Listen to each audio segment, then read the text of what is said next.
Taylor Swift is a sort of Mrs. Thatcher of pop music. My name is John Doran and I write about music. In this series of British Masters for Noisy, I've been speaking to musical mavericks and artistic outliers such as Noel Gallagher, Viv Albertine and Jimmy Page. Today I'm meeting one of the all-time great conceptualists of popular music, Neil Tennant. As one half of Pet Shop Boys, he has been responsible for some of the greatest singles to ever grace the top 40. Now 35 years into their career, they are enjoying a rejuvenation both in energy and sound. So, Super, 13th album. I guess after the really runaway success of Electric, that there must be a lot of expectation for this album. Electric was the first album we made that was actually pure electronics.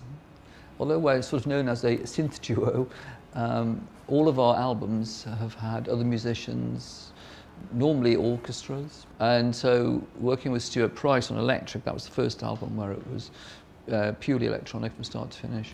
I think it's quite thrilling, really. Obviously you get a lot of bands, even, as you say, kind of synth-based bands, who get to a certain stage in the career and usually they're looking at dragging out a stool and an acoustic guitar and doing unplugged albums and stuff like that, but you're going in the opposite direction, really. No, we want to make sort of noisier records, I think. So I believe the first track that you wrote on the album was Pop Kids when you were on tour with Take That. One of the reasons we did that too is because we did 8 nights at Wembley Stadium. We had the referee's dressing room and so there was a lot of downtime, and so at the hotels we were staying in we would write a bit, and I had this idea for a lyric called The Pop Kids, and so that was the first song we wrote for the album. Wherever we went, whatever we did, we knew the songs. They called us the Pop Kids, 'cause we loved the pop hits and quoted the best bits. So we were the Pop Kids. I believe we're coming up to the 35th anniversary of you and Chris writing West End Girls. Has the songwriting process remained fundamentally the same, or has it changed out of all recognition? No, it's reasonably similar. And what is similar, and always has been the same, is that it's an enjoyable process. It's fun. It's not like a job, it's like playing.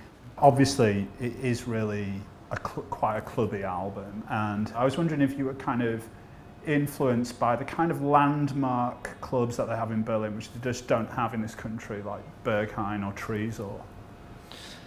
Well, we do go to Berghain sometimes when we're in Berlin. We tend to go on Sunday afternoons, actually.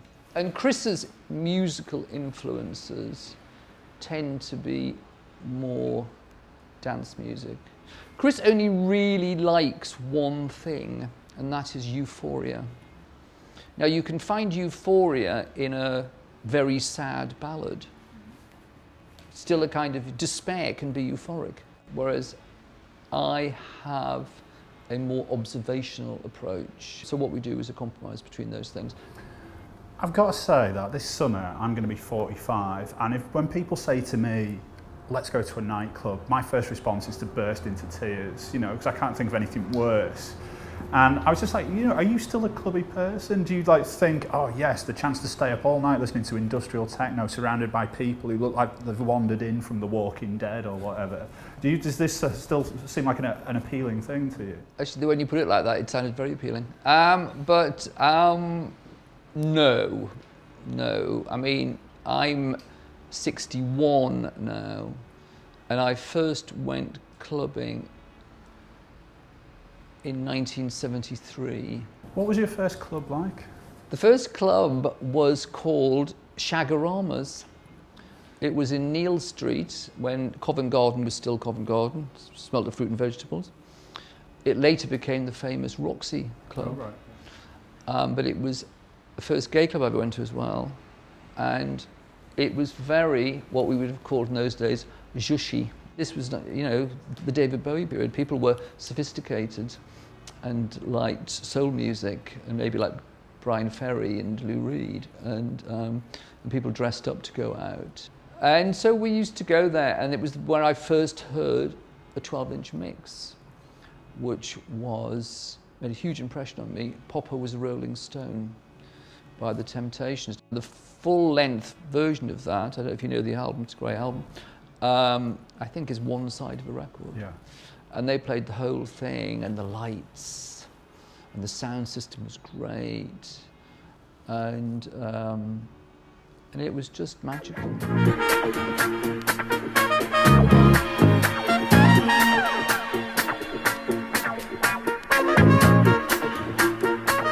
It's very easy, I should say, for me to sit here in 2016 and say West End Girls, one of the greatest pop songs ever recorded.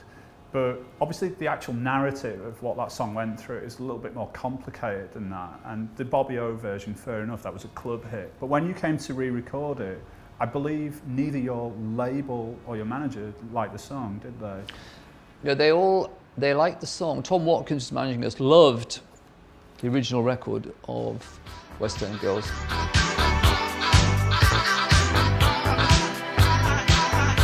In West End town, the dead end world, the East End boys and West End girls. And then when we made it again, he was worried that Stephen Hayes' production was going to be too smooth. Right. And Chris and I wanted to make it sound filmic, which is why it starts with someone walking down the street.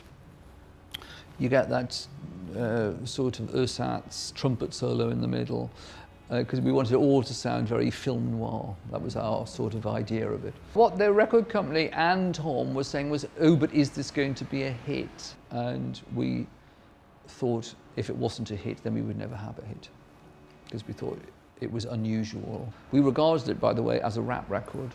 Yeah. It never ever appears in any history of rap, even though it was the first rap memoir in America. Sometimes you're better off dead. There's a gun in your hand that's pointing at your head. You think you're mad, too unstable, kicking in chairs. Now, I've looked back over a lot of early Pet Shop Boys interviews in the run-up to this interview, and if there's one thing that links all of them, it's the journalist's desire to know what you think of the current pop landscape. And I kind of think you've been hoisted by your own petard here by being the former deputy editor of Smash Hits. So as to not break with tradition, what do you think of the current pop landscape? I think the current pop landscape is pretty good, actually. I thought last year we arrived at a place where mainstream pop music started for the first time in ages to take in influences from what would be underground if there wasn't underground, if it hadn't gone mainstream, which I basically mean The Weeknd. Yeah. Skrillex working with Justin Bieber. So I think even now, just while we are speaking, Zayn Malik's single, have you heard it? No. It's called It's You. It's the most beautiful record. Tell me your lies, because I just can't face it. It's you. I think Lady Gaga's been interesting. Taylor Swift is a sort of Mrs. Thatcher of pop music, in that she seems to be about economics. Yeah. But you know what? At least someone's interested in that. Am I just being like an old man shouting at clouds when I kind of think that Kanye West notwithstanding, we seem to have a dearth of really good, eccentric mavericks in the pop landscape? Well, there's a problem in pop music, in spite of what I've just said, which is the subject matter of pop music. And there is only currently one subject matter, and that is the singer, and possibly their emotional life, or their sort of issues with fame and what have you. There's not a lot of role playing going on.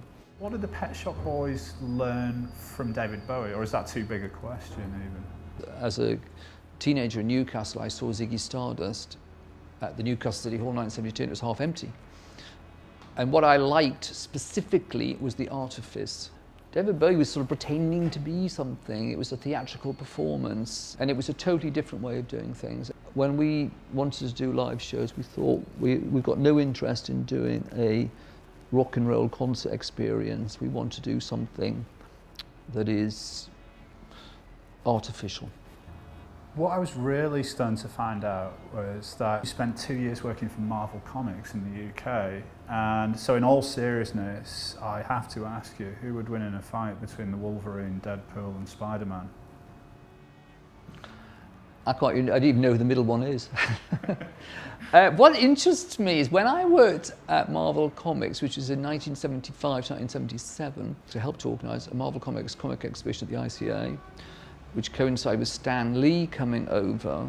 And Stan Lee was really, really, really concerned about one thing, and that was getting Marvel Comics made into films. And it seemed impossible. So now it fascinates me when I think about what we had in the comics, that X-Men, that wasn't even really a first-rank strip, is this huge film franchise. Yeah, of course, yeah. And Spider-Man, of course, was particularly what Stan Lee was concerned about, because Spider-Man was a brilliant strip.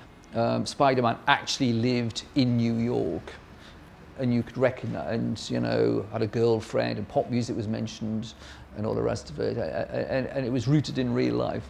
It was a brilliant conceit that Superman didn't, and DC Comics didn't have, and that was anyway. But so Stan Lee, who's still on the go, as we know, must be thrilled when he sees how they managed to transform this into a series of massive film franchises. If I got it right, were you responsible for anglicising some of the speech in the comics? Yeah, well, as you know, American spellings differ.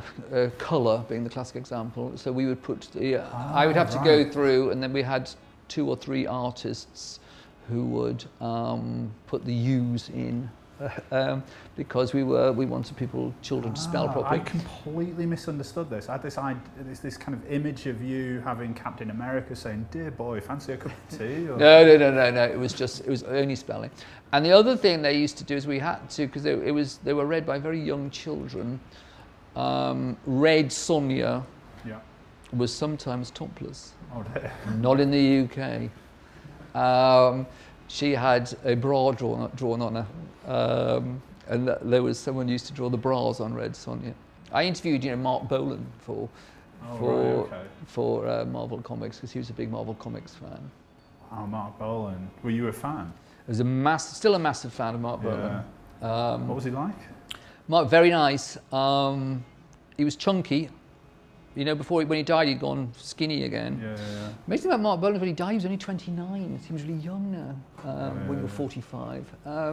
And he had great big hands. He had fingers like sausages. And because you always thought of Mark Bolan as being fey. And, and actually, although he didn't talk like this, and he was, he was great. One of the few regrets in my life is that he gave me a copy of his album Futuristic Dragon, and I didn't ask him to sign it because I thought it was uncool. So I'm going to wrap this up, but I noticed on a newspaper on the way in here that apparently there's some Tory at the moment suggesting that people should not be allowed to retire before the age of 81. And I wanted to say I'm looking forward to the next 20 years of Pet Shop Boys hits. Thank you. Yes, I don't think we'll be retiring before what did you say, 81? 81. Chris is endlessly complaining about this, because it's even as it stands at 67, isn't it? Yeah. Chris was complaining about this only the other day. So when you turn 80, you'll be like, oh, thank God, only 12 more months of the Berghain left. There you go, that's it. Oh look, we've matched the walls.